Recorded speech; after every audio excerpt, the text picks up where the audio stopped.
Alhamdulillahi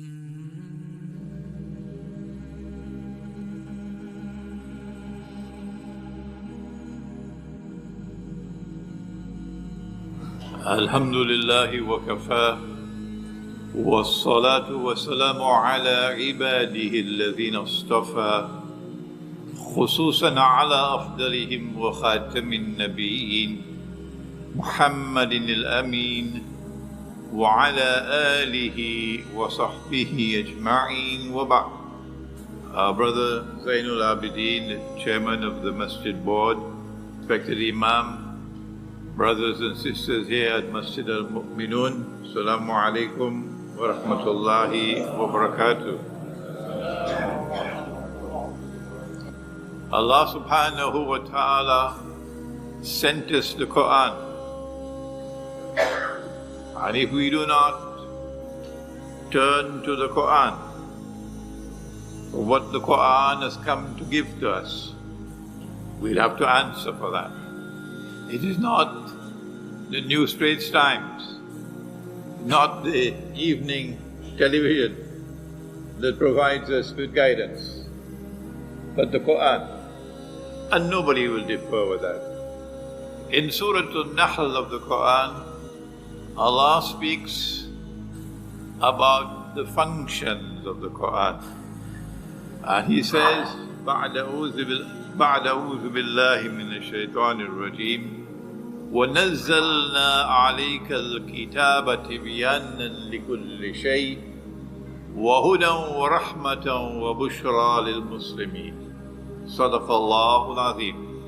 Surah An-Nahl, surah number 16. And we sent down the Quran, the book, on thee, O Muhammad sallallahu ta'ala alayhi wa sallam, in order that this Quran might explain all things, that this Quran might explain all things. And therefore this Quran must explain the reality of this strange and mysterious world in which we are living today. And if we do not go to the Quran to search for that explanation, then we'll have to answer for that betrayal of the Quran. And this Quran has come down with guidance. It not only explains, it guides. And it has come down as rahmah, mercy. And for those who turn to the Quran, that the Quran might explain all things. Bushra lahum, good news and glad tidings for such people. They will understand what others cannot, and they will succeed when others will not. In religion, we do not believe that history will continue eternally. Not in religion. We believe that there was a beginning and there will be an end. And when the end takes place, then we'll all have to face judgment. This is religious belief. But Nabi Muhammad sallallahu ta'ala alayhi wa sallam told us that before the end comes, there will be a last age of great tests and trials. You will see very strange things in that last age.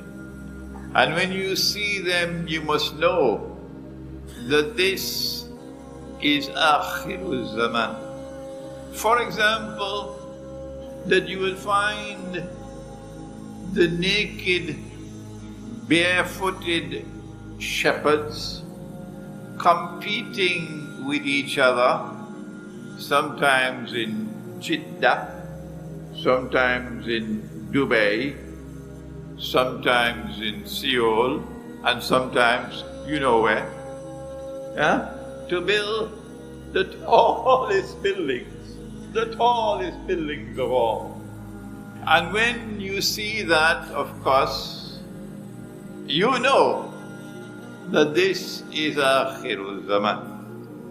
But you also know something else, that the dunya is attempting to brainwash you into believing that tall buildings are a symbol of progress. And since Kampung don't have any tall buildings, it's time to get out of Kampung and come to the city where there are tall buildings and shopping malls and highways and byways. And when a teenager from Kampung comes into the shopping mall, he says, "This is Jannah."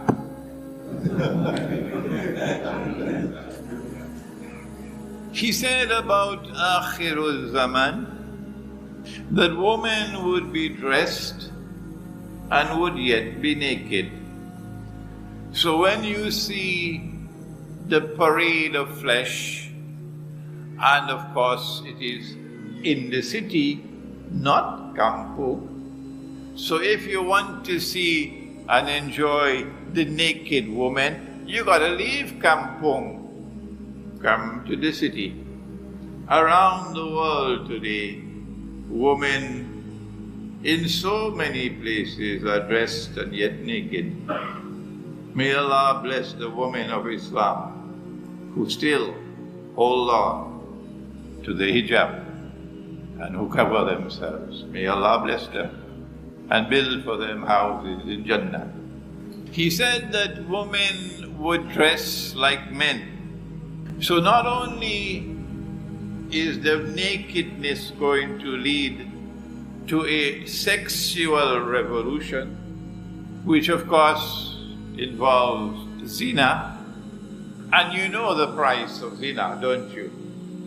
The price of Zina is once you put your step down that road, no more nur, no more nur in the heart.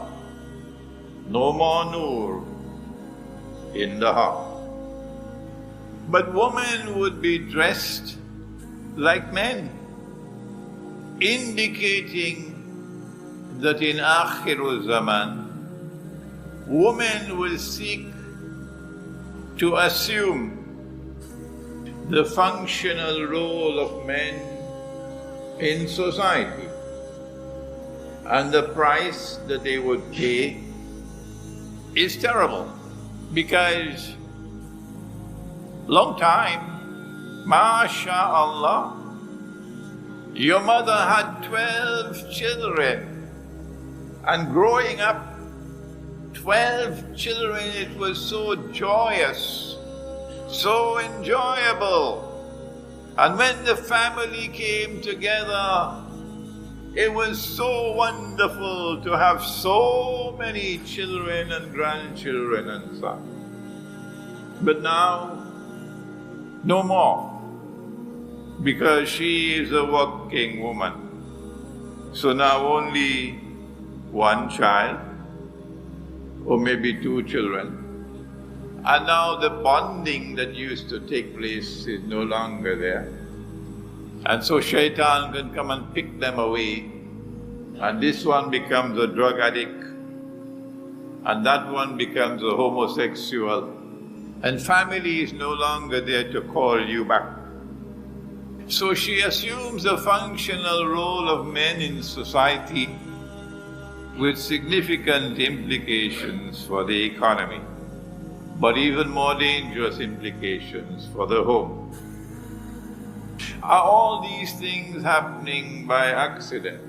Oh, I forgot. Your Prophet and mine, he said that men would dress like women. And when we ask the question, why would a man dress like a woman? the answer should be obvious. The man is dressing like a woman to attract another man. And so in Akhirul Zaman there is going to be homosexuality. And those who control power in the world and who control money in the world and who can take your ringgit and do what they want with it anytime they want, they will insist upon you enacting legislation all around the world, permitting a man to marry another man, and you must get a marriage certificate. That's the most dangerous one of all. Because in the Quran, Allah destroyed those two cities of homosexuality, Sodom and Gomorrah. And He left that punishment as a sign. He did it once and He can do it again. And you will be astonished about what the Quran says about Akhirul Zaman and how many are going to be destroyed. You won't believe it.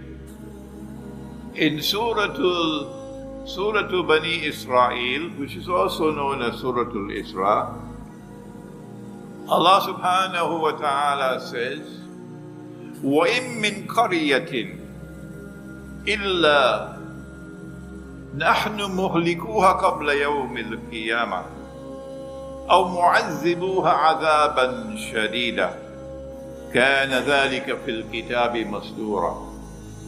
All towns and cities are going to be destroyed. And the major cause for destruction would be the marriage certificate. And those which are not destroyed are going to be punished with great punishment. This is a matter which is inscribed in the Kitab. So it is going to come to pass. There is great destruction in Akhirul Zaman.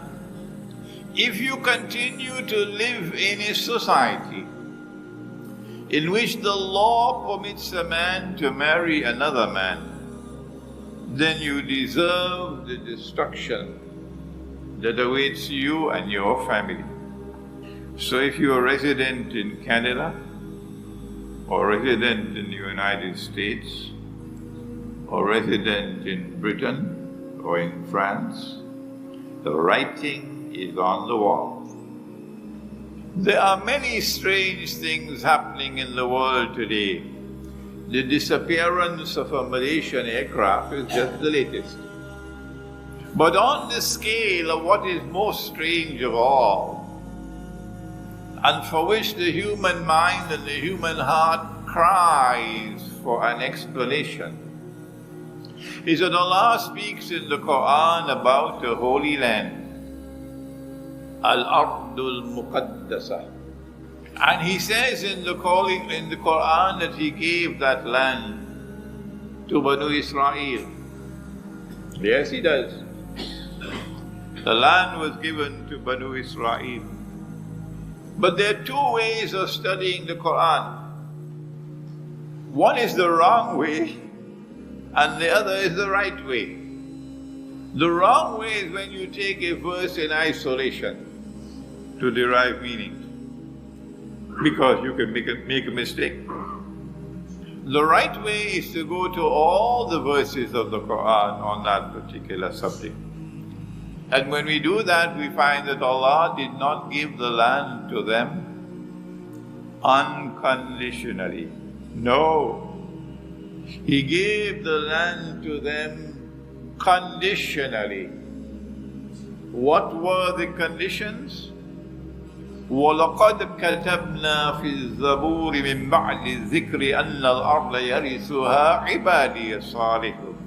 That you have to have faith in Allah, and your conduct must be righteous. Then you qualify to inherit the Holy Land. And the Jews will themselves tell you, you don't have to take it from me, they will tell you that every time we violated the covenant, Allah threw us out. The first time was when Musa alayhi salam told them, come on, let us go and fight and take control of the Holy Land, which Allah gave to you. And they said, no, they're very powerful people living in that land. You and your Lord, both of you go and fight, we're staying right here. Allah gave the land to them, and then what did Allah do? He threw them out. For how long? For how long? 40 years. They were wandering in Sinai for 40 years. And then again, when they took control of the Holy Land, and Nabi Dawood alayhi salam established the holy state of Israel, and Nabi Sulaiman alayhi salam built the Masjid al-Aqsa. Then after that, they engaged in fasad. لَتُفْسِدُنَّ فِي الْأَرْضِ مَرَّتَيْنِ. And Allah threw them out, and they were taken as slaves to Babylon. So the evidence is clear that the land was not given to them unconditionally. It was given to them conditionally. But the last time when they killed the prophets of Allah, Zakaria alayhi salam, and then they boasted of how they killed Nabi Isa alayhi salam, Inna qatalna al-Masiha Isa ibn Maryam Rasulullah. This time Allah threw them out of the land. And then He prohibited their return. They can come back as tourists, that's okay. But you can never return to reclaim this land as your own. Not only did He ban their return, but in addition to that, He broke them up into bits and pieces and scattered them all over the world. وَقَطَّعْنَاهُمْ فِي الْأَرْضِ أُمَمًا. So Jews in Argentina, and Jews in Chile, and Jews in Venezuela. Venezuela is just next door to my island of Trinidad. And Jews in China, and Jews in Russia, and Jews in Yemen, all over the place. But something strange has happened. And this is the strangest one of all in the modern age. The 2,000 years after Allah expelled them and prohibited their return, they are back in the Holy Land. And they have reclaimed the Holy Land as their own. Surely this cries for an explanation. And the question we ask tonight at Masjid al-Mu'minun, to those who still have love in their hearts for the Qur'an, to those who still find a little time to go into the Qur'an, to study it, to these people, the question we ask tonight here at Masjid al-Mu'minun: what is the explanation in the Qur'an for this dramatic and mysterious return of the Jews to the Holy Land, to reclaim it as their own, 2,000 years after Allah expelled them? Your newspapers will never explain that.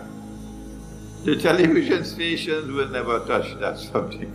No, don't bother about that. But even stranger than that, Holy Israel, established by Nabi Dawood alayhi salam, was also destroyed. And now 2,000 years later, a state of Israel has been restored in the Holy Land. And so if we do not ask what's going on here, I want to understand, and I want the Quran to explain to me what's going on here. If we don't do that, we're just like cattle. A people who have eyes and yet do not see. They have ears and yet do not hear. They have hearts and yet do not understand. Ulaika kal-an'am, they're just like cattle. Life is to go to work and come back home and have nasi biryani and watch television and go to sleep. Day after day after day.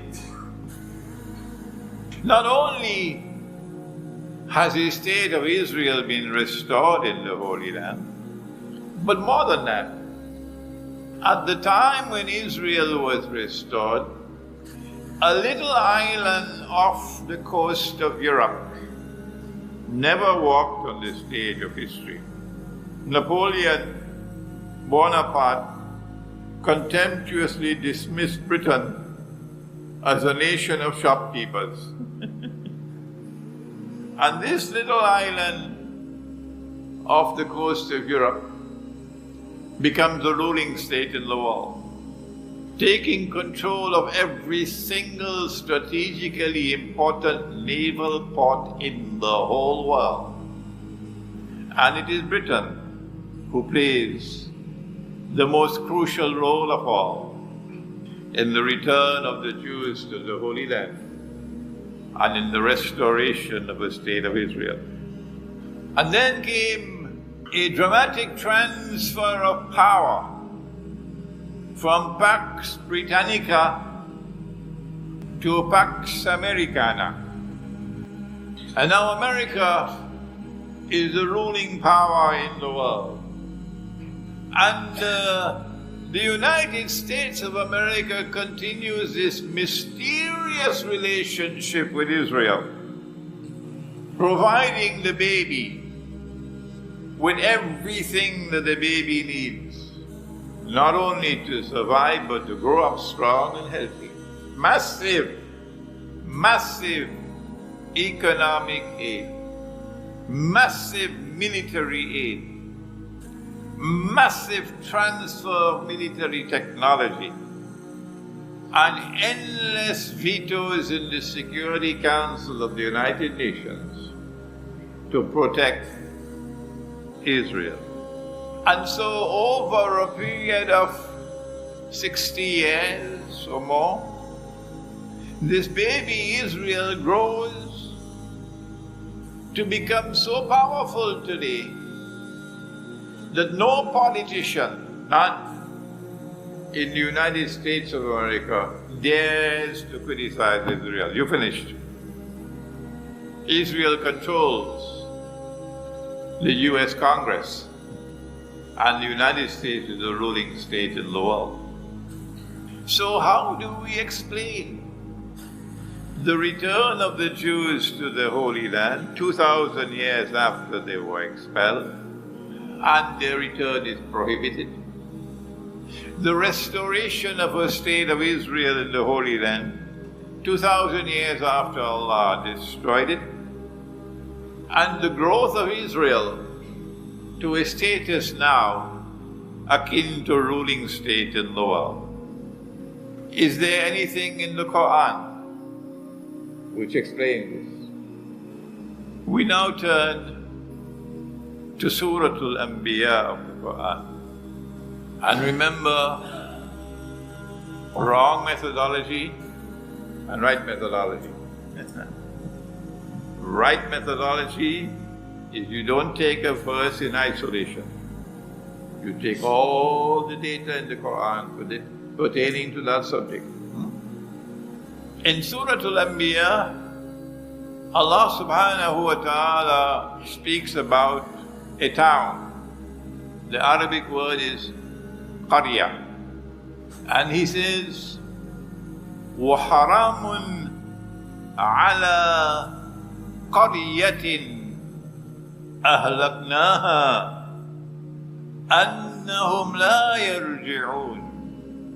It is now prohibited for a town, meaning the people of the town, Ahlul Qarya, a town which was destroyed and the people were expelled, that they are now prohibited, that they can never return to that town to reclaim it as their own. This was verse 95, I believe. 94, 95. The next verse takes us straight to Akhiru Zaman. The next verse says, Hatta. Oh, they will be able to return to that task. But when? Hatta إذا فتحت يأجوج ومأجوج. Futihat. Futihat means release. And ba'atha means to send. Futihat means release. And ba'atha means send. So the Quran is saying, when Gog and Magog are released, وَهُمْ مِنْ كُلِّ حَدَبٍ يَنْسِلُونَ, and after they release, they spread out in all directions. And Hadith al-Qudsi in Sahih Muslim, and Allah says about Gog and Magog, I have created creatures of mine. Gog and Magog are human beings. So powerful that none but I can destroy them. So when Gog and Magog are released into the world, with their indestructible power, only Allah can destroy them. They will take control of power in the world. Every other civilization will have to move aside. And a new actor will come on the stage of the world. And that new actor will take control of the whole world. And that would be the world order of Gog and Magog. So when Gog and Magog are released, and when they spread out in all directions, taking control of the world, at that time you will see these people being brought back to this town to reclaim it as their own. Which town is it? It has to be a town connected with Akhiru Zaman. Can't be Kuala Lumpur. Why? Because Gog and Magog are actors located in Akhiru Zaman. Proper methodology. Is there any town which is connected with Gog and Magog? There are about 40 to 50 ahadith on Gog and Magog. But only one town is ever mentioned, only one, and you guessed it, is Jerusalem. Using the methodology of searching for a town which has a central role in Akhiru Zaman, we came to the conclusion that Allah is speaking about Jerusalem. And so the Quran is saying that Allah destroyed Jerusalem, expelled the Jews, banned their return until Gog and Magog are released, and they spread out in all directions. So now we have a very important revelation. Oh yes, the Jews are back in the Holy Land, and the Quran is telling us how they came back. And the Quran is telling us who brought them back. And the Quran is telling us what is the implication of their return. It is Gog and Magog who returned them, brought them back.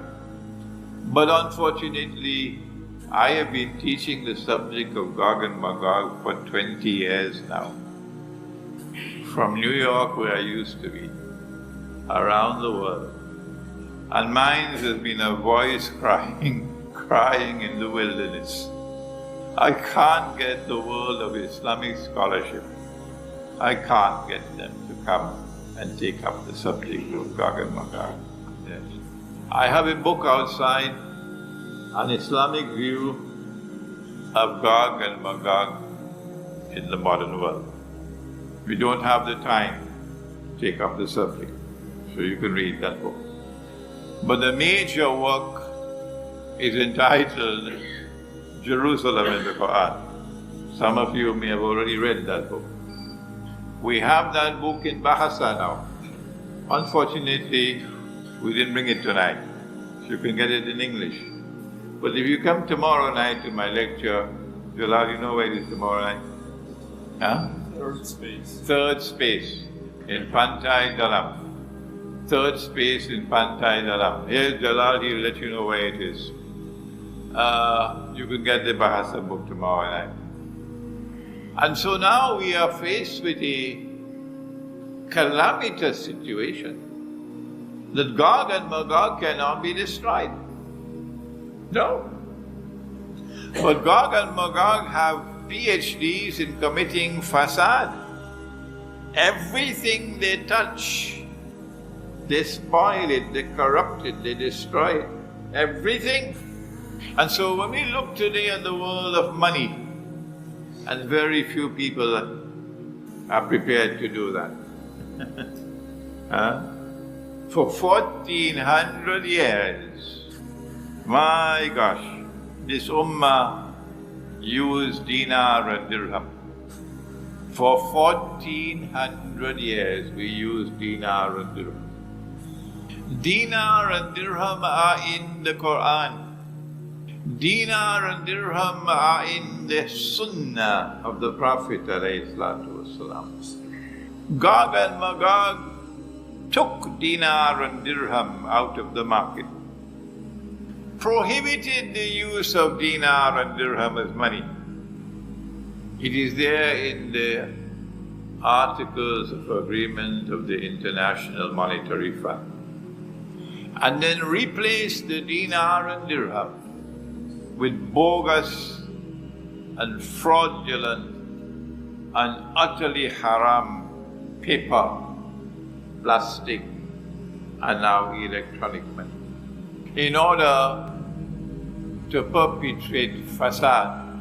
With the use of this money, which you'll be surprised, you just take a piece of paper and you put a picture on it, and you put a number on it, and before you start laughing at me, remember I've studied international monetary economics in 2 universities, okay? And then you say abracadabra, and it becomes money. Yeah.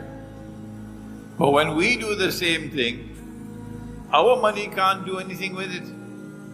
We take one big basket full of Bangladeshi taka to Midtown Manhattan, you can't even buy a cup of coffee. No.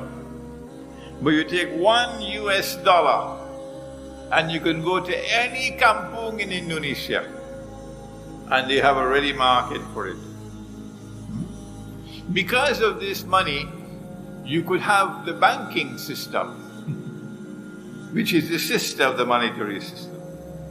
And because of these two, you know what's a vacuum cleaner? It sucks the dust. Well, while you and I were drinking teh tarik and eating roti canai, the vacuum cleaner has been at work, sucking the wealth of mankind. Sucking the wealth of mankind. You could actually hear the vacuum. All the wealth of mankind going to the Zionists. And day by day, the masses growing poorer and poorer. It's not that they want to be rich. Oh no. John Perkins, in a book I would recommend that you read, Confessions of an Economic Hitman, John Perkins, Confessions of an Economic Hitman. He explained in that book, with great truth, integrity and courage. He says sometimes the money lender lends you money on interest, not because he wants to rip you off, but because he wants to enslave you. And so the vacuum is operating to bring slavery to mankind in Akhirul Zaman. Is there slavery in Akhirul Zaman? Yes, there is. When the angel asked the Prophet sallallahu ta'ala alayhi wasallam, what are the alamatus sa'a, the signs of the last day? He gave two. He said that you'll find the naked, barefooted shepherds competing with each other and constructing high-rise buildings. But then he also said that a slave woman would give birth to her mistress, indicating that there is slavery in Akhirul Zaman. So Gog and Magog are subjects that need to be carefully studied, because they're not just corrupting the economy, not just corrupting the system of money, corrupting the political system, corrupting agriculture, corrupting information, corrupting the male-female relationship, the sexual life. And you can name this long list where Gog and Magog are at work with fasad. But Gog and Magog do not operate in isolation. No. They perform the job here on earth for a mastermind who is controlling them. Why have they brought the Jews back to the Holy Land? Why have they restored the state of Israel in the Holy Land? Why is that Israel so powerful now, about to take over from the United States as the next ruling state in the world? Why? We want an answer. And the answer is given by Nabi Muhammad alayhi salatu wasalam. He said, sallallahu ta'ala alayhi wasallam, that when they boasted of how they killed him, Nabi Isa alayhi salam, and they saw him die before their very eyes, they were now convinced beyond the shadow of a doubt he could not have been the Messiah. Why? Oh, he's dead. He never ruled the world. The golden age never came back for Banu Israel. The age of Nabi Sulaiman alayhi salam. But since Allah subhanahu wa ta'ala made a promise that He would send one who would be known as the Messiah, and who would do precisely this, He would rule the world from Holy Jerusalem. The implication is that he was not the Messiah, so the Messiah is still to come. What they did not know, and you and I never knew, for 600 years, until Allah sent the Quran, was that no, they did not kill him, no, they did not crucify him. Allah made it appear like that. Allah raised him, and one day he's coming back. Even the Security Council of the United Nations cannot prevent that. He's coming back. The most important event now remaining to occur in history is the return of Nabi Isa alayhi salam.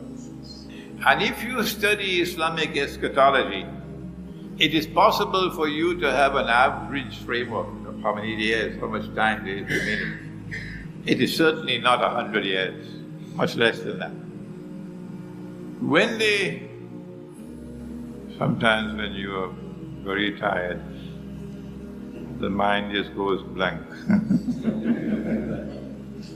And I am very tired, but I pray to Allah to give me the strength to deliver this talk.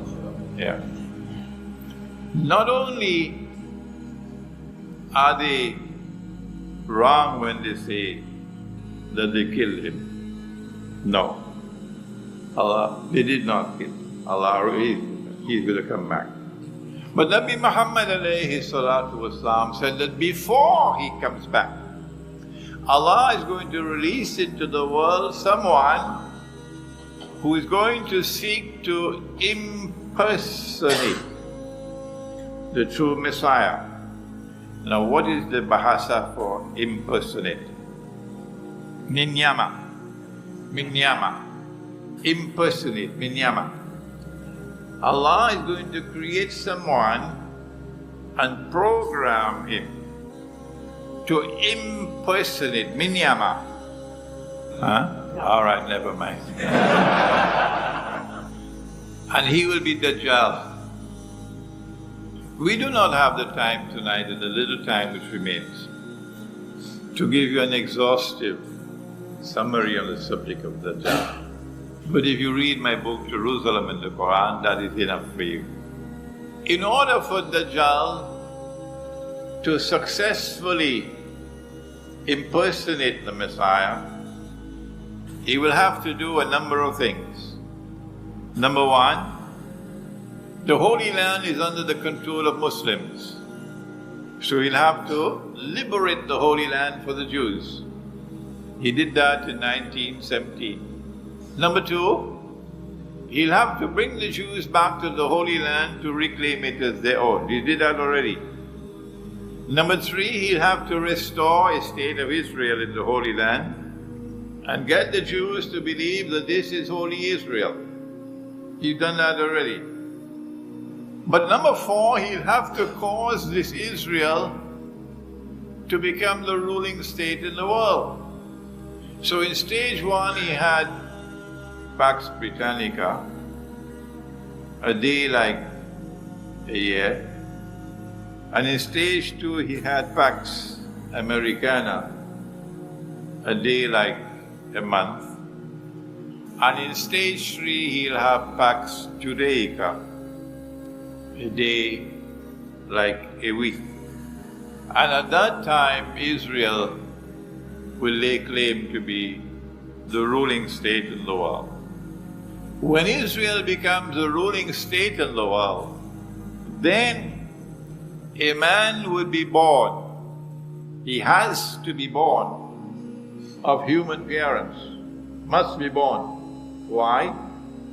Because no Jew is going to accept you as the Messiah unless they can trace your pedigree, that you are from the royal house of Dawood alayhi salam. So who was your father? Who was your mother? Who was your grandfather? Who was your, So he has to be born of human parents. Dajjal. The Prophet said alayhi salatu wasalam that he would be a young man. He'll be a Jew. A young man, powerfully built, curly hair. And from Jerusalem, he would declare, I am the Messiah. How soon are we from that? Well, after all, Israel has already been restored. Israel is already close to being the ruling state in the world. How long are we from that? If you study Islamic Eschatology, ilmu akhirul zaman, it is a fascinating subject. And I urge you to take some time and study it. The Hadith is in the Sunan of Abi Dawood, and the Prophet ﷺ gave us a timeline. This will come first, and then this will come, and then that will come, and then that will come, and then that will come. Timeline. He said, Umran Baytil Maqdis Kharabu Yathrib. That when Jerusalem is flourishing, center stage, built up, at that time Medina will be a forgotten city in forlorn desolation, playing absolutely no role whatsoever in the affairs of the world, the affairs of the world of Islam, the affairs of the Arabian Peninsula, nothing. We're already there now. Kharabu Yathrib, Khurujul Malhama. When you see these two things in place, then the next thing that's going to take place would be the Malhama, or what the Christians call Armageddon. And you can see that they're circling Russia now. They're circling Russia. Russia just gave them a beating, the first that they ever got since the Zionist movement was created. The Zionist movement never suffered a loss, the likes of what they suffered over the last 1 week or 2 weeks in Crimea. So they're planning and plotting for Russia. But Russia is not going to back down. No. So you're moving now to head-on collision. It's just a matter of time. When that head-on collision takes place between the two superpowers, the NATO alliance and the Russian alliance, they're going to use nuclear weapons. That's the Malhama. And when you use nuclear weapons, that's going to be such a war that the Prophet said, sallallahu ta'ala alayhi wa sallam, that birds flying in the sky will fall down. Why would a bird fall down? Answer: because the bird can no longer navigate. The same way the bees can no longer navigate now. So honey production is going down around the world because of the electronic waves. So once that Malhama takes place, my opinion, and I can be wrong, is that you will no longer be able to wage electronic warfare. Nothing will fly in the sky after that, nothing. So after the Malhama, wars will be fought on the land and on the sea. He continued to say, Khurujul Malhama, Fathul Constantinople. That when the Malhama takes place, that will lead to the conquest of Constantinople. Since my Prophet referred to the city as Constantinople, it is a sunnah to refer to the city as Constantinople. So Mustafa Kamal can do whatever he wants to do. He cannot prevent me, no, from using the name Constantinople. In Turkey you are banned today. You could be arrested.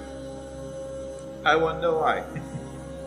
Because they want you to believe that the conquest of Constantinople already took place a few hundred years ago with a sultan named Muhammad Fatih. And they have exalted him and raised him to a status very high.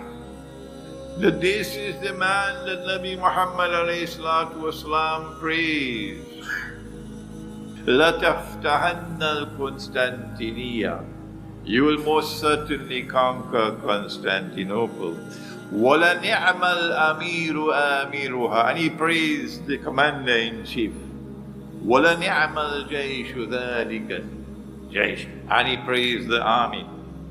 So Mustafa Kamal and the Turkish people would want me to believe in this nonsense, utter nonsense, that the conquest of Constantinople, prophesied by Nabi Muhammad ﷺ, took place a few hundred years ago, in the year 1453. Wrong. The conquest of Constantinople, Mustafa Kamal, comes after the Malhama. And the Malhama has not taken place as yet. Where is your sense? It is only after the conquest of Constantinople that the Prophet said, alayhi salatu wasalam, Fathul Constantinople, Khurujul Dajjal. Only after the conquest of Constantinople would Dajjal now appear in human form. How much time do we have left for the Malhama? I don't know, but it's not going to be long. There's a straight line between Crimea and Constantinople. Just a Black Sea in between. straight line. And give me a few minutes for this. Dajjal began his planning against Russia in 1917 with the Bolshevik Revolution. Russia was the most Christian of all European countries. And he brought, through Russian Jews, a revolution which brought atheism, communism, and the Soviet Union. And the Soviet Union then proceeded to persecute the Christian church, closing down monasteries, closing down churches, killing priests. And they did it for 70 years in order to destroy what the Quran refers to as Rum, Surah Rum. Then in 1954, the Soviet Union did something mysterious, without any rhyme or reason, without seeking the consent of the people, without consulting with the people. The Soviet Union took a piece of the property of Russia and gave it to Ukraine, the peninsula of Crimea. Why did the Soviet Union do that? It is connected with Israel. That's why Israel was born just 6 years earlier.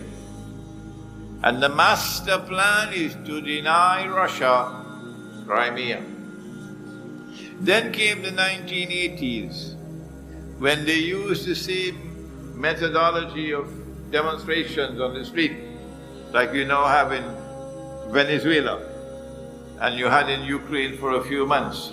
And using this, they brought down the Soviet Union. Soviet Union collapsed like a house of cards. Who did it? The Zionists did it. Why did they do it? Because they wanted Ukraine to emerge as an independent state.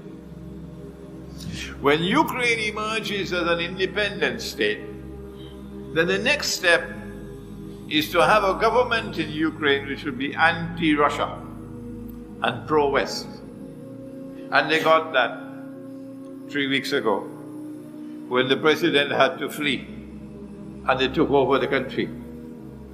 Now all that remains is for the new government in Ukraine to take Ukraine into NATO. And who can stop it? And once Ukraine is a member of NATO, now NATO is going to protect Ukraine, then the government in Ukraine will give Russia marching orders. Take your Black Fleet out of our territory. The Russian Black Fleet has been stationed in Crimea for the last 200-300 years. But they're there now since 1954 on the basis of an agreement, a lease. And once the Ukrainian government gives the Russians marching orders, the news will now be around the neck of Russia. Russia is no longer a naval power. No, that's it, finished. But Allah is Lillahi al-Amr. He says in Surah Rum, He says, Lillahi al-Amr min qabl wa min ba'd wa yawma idhin yafrahu al-mu'minun. Putin was able to act so swiftly, they didn't know what hit them. And within a matter of 2 weeks, it was over. And Crimea is now returned to Russia. And that spells danger for Israel. Why? Because now the plan which has been enforced step by step since 1917, that plan has been thwarted. And Russia is now a more formidable naval power. The Prophet also said, sallallahu ta'ala alayhi wasallam, about the conquest of Constantinople, that we will make an alliance with Rome. And so a Muslim alliance with Russia is going to come into being whether the people approve of it or they don't. It doesn't matter. It's going to come into being.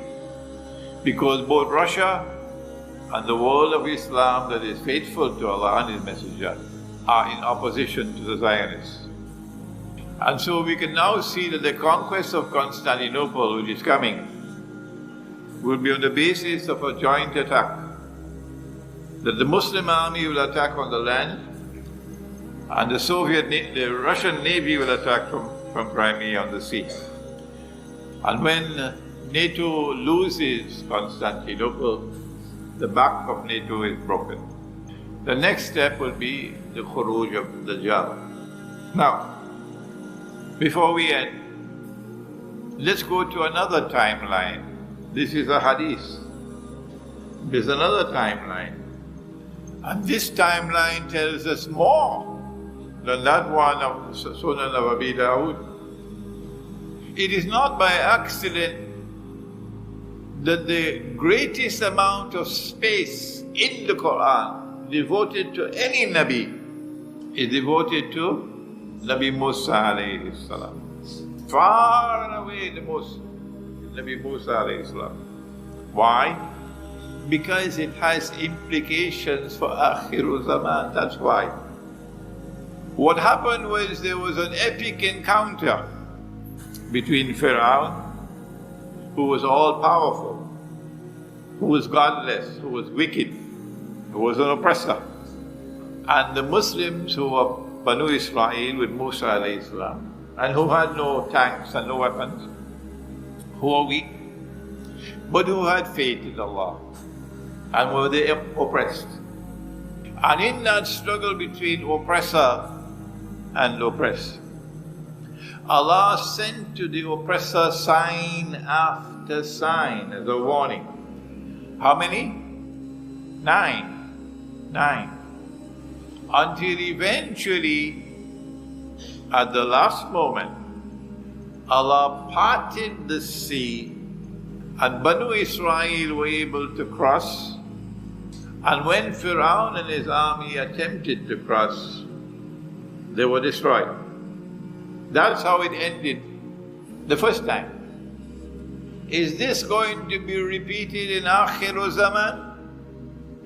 Is there going to be a repetition of this epic encounter in Akhiru Zaman? Yes. When Firaun was drowning, he realized that he wasn't God. And so he declared his faith in the God of Banu Israel underneath the water. Nobody knew about that, not even the New Straits Times, nobody knew about it.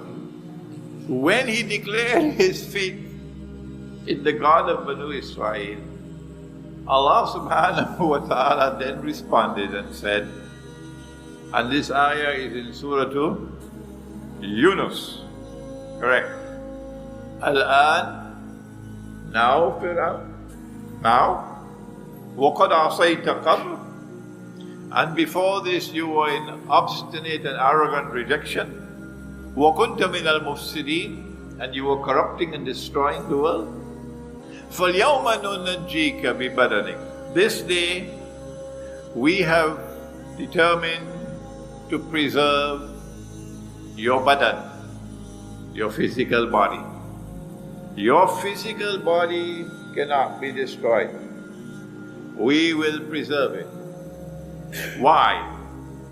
لِتَكُونَ لِمَنْ خَلْفَكَ آيَةً, that your physical body, when it is recovered, would be a sign for people to come after you. وَإِنَّ كَثِيرًا مِنَ النَّاسِ عَنْ آيَاتِنَا لَغَافِلُونَ, but most people are careless. They don't bother about my signs, says Allah. They're too busy. Afternoon traffic, morning traffic, no time. The body of Firaun was discovered in 1898, and the events which have occurred since that time have followed in a pattern. We don't have the time to give you that pattern tonight, but it is fascinating for the student of history. to see how events are unfolding. And they are going to continue to unfold until history repeats itself. The Quran says, we have preserved your body لِتَكُونَ لِمَنْ خَلْفَكَ آيَةً, that your body, when it is discovered, would be a sign for a people to come after you. What is the sign?